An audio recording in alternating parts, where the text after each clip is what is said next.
Je vais passer la parole à Madame l'ambassadeur du Danemark. Madame, vous avez la parole. Merci. Merci beaucoup, Madame la Présidente, sénateur distingué, chers collègues. Merci beaucoup de m'avoir invité pour cette table ronde aujourd'hui. Je suis très, très sensible à cette invitation.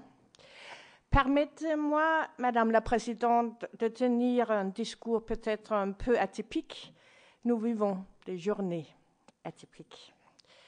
Je voudrais d'abord exprimer ma profonde reconnaissance et mon émotion face à la solidarité de la France envers le Danemark suite aux attentats terroristes de ce week-end. Merci, merci beaucoup. L'ambassadeur de France au Danemark, M. François Simret, présent au centre culturel où la première fusillade a eu lieu, a incarné le symbole du très fort basculement de la société danoise que ces lâches attentats ont causé. Arrivé simplement à vélo à la danoise, il est ensuite évacué en véhicule blindé. Le message de votre ambassadeur magnifique pour nous les Danois est clair: restez sur vos vélos. En d'autres termes, conservez votre société ouverte et démocratique. Il est maintenant l'heure de s'unir au Danemark. Il n'y a pas de doute que les jours à venir seront difficiles. Nous devons maintenant essayer de comprendre ce qui nous est arrivé. La police travaille toujours intensivement pour faire avancer l'enquête, mais il est très important que nous nous efforcions de continuer à vivre comme nous l'avons toujours fait. Nous les savions déjà, mais nous avons maintenant la réelle preuve que nous aussi, nous avons de nombreux ressortissants qui sont tentés par la cause du djihadisme au Danemark. Et les terroristes doivent naturellement être punis. C'est très clair. Mais il y a aussi ceux que l'on peut peut-être encore sauver des griffes de l'extrémisme.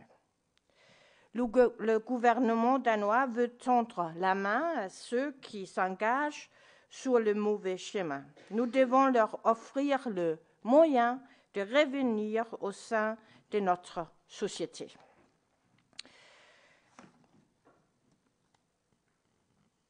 Comme vous l'avez pu le lire dans la presse française, il y a quelques semaines, la ville danoise d'Aarhus a depuis 2007 lancé un dispositif pionnier dans la prévention de la radicalisation connu sous le nom de modèle Aarhus.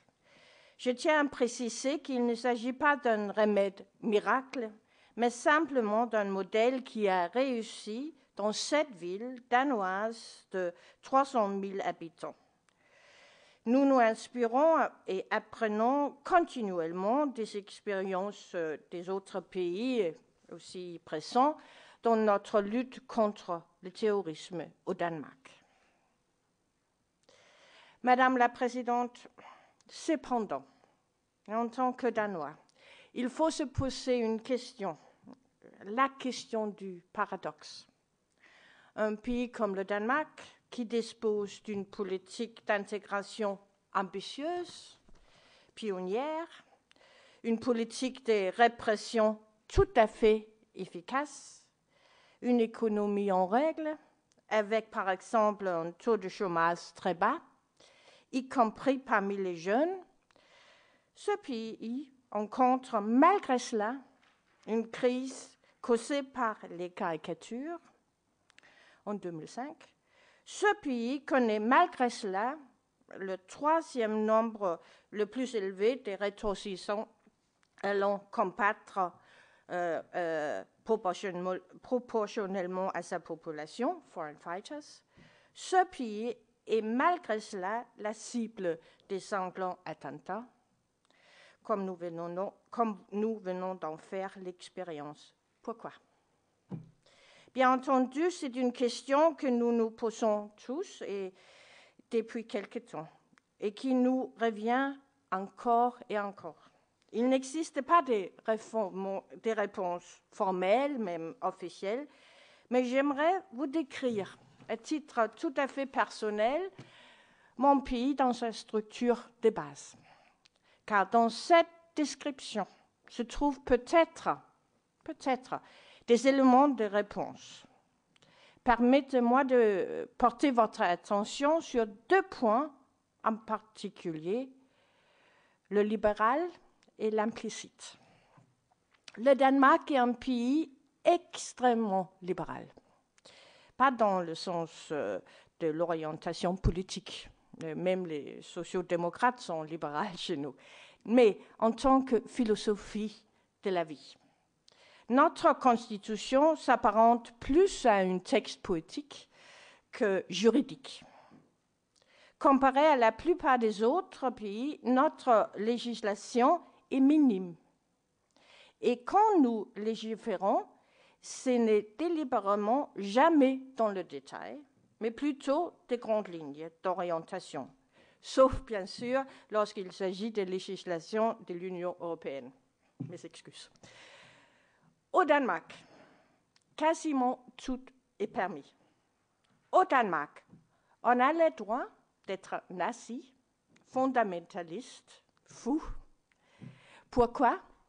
Parce que notre expérience nous a jusqu'ici montré que le pouvoir de l'argument est le seul qui puisse convaincre.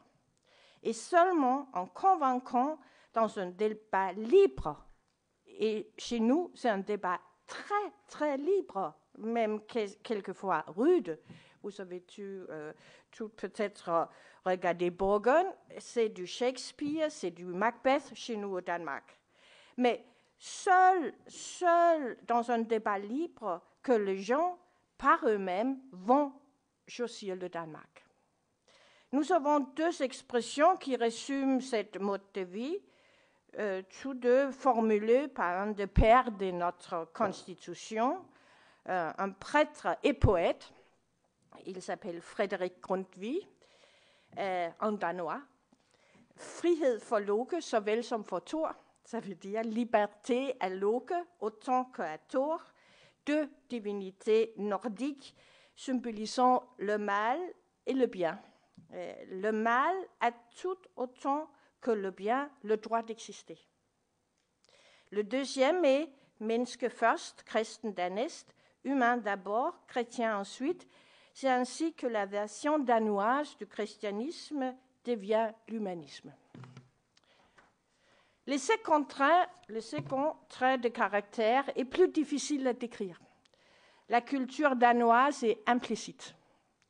Tout comme notre législation ne réglemente pas le détail, les règles du jeu communes parmi nous, Danois, ne sont non plus explicitées où que ce soit. La façon dont nous nous comportons les uns vers les autres, nous l'apprenons au sein de la famille.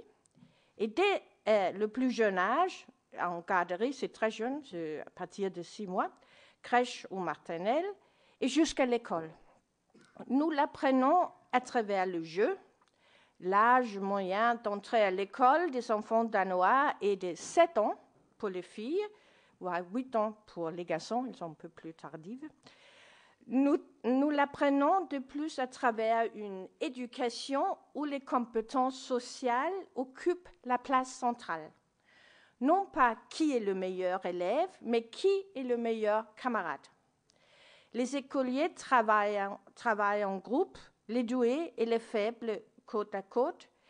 L'idée des compétitions avec les notes n'apparaît que bien plus tard, autour des 16 ans, car arrivé à cet âge, on sait comment se comporter et cette connaissance est transmise à travers l'osmose. Venant de l'extérieur, notre mode de vie peut non seulement paraître très exotique, mais aussi très, très difficile à décoder.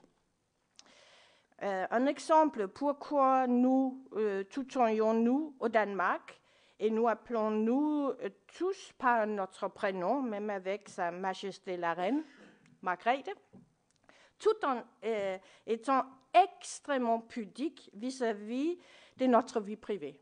Paradoxe. Ou encore, pourquoi avons-nous l'un des taux de productivité les plus élevés au monde, mais ne travaillons quasiment jamais, ça veut dire la journée de travail s'arrêtant typiquement à 16 heures ou 17 heures au plus tard. Comment réussir dans la société danoise si les règles sont si secrètes? Je pense que la prochaine exposition du musée du Quai Branly devrait être sur les Danois, la nation secrète. Nous ne devons pas nous refaire, loin de là, mais peut-être simplement comprendre à quel point nous sommes exotiques. Merci de m'avoir accordé la parole. Ici, vous voulez savoir plus de détails sur le modèle d'Aarhus, je suis préparée aussi. Merci. Madame l'ambassadeur, je crois que plus que jamais, on a envie d'être danois après vous avoir, vous avoir entendu. Il y aura, je pense, une série de questions, évidemment.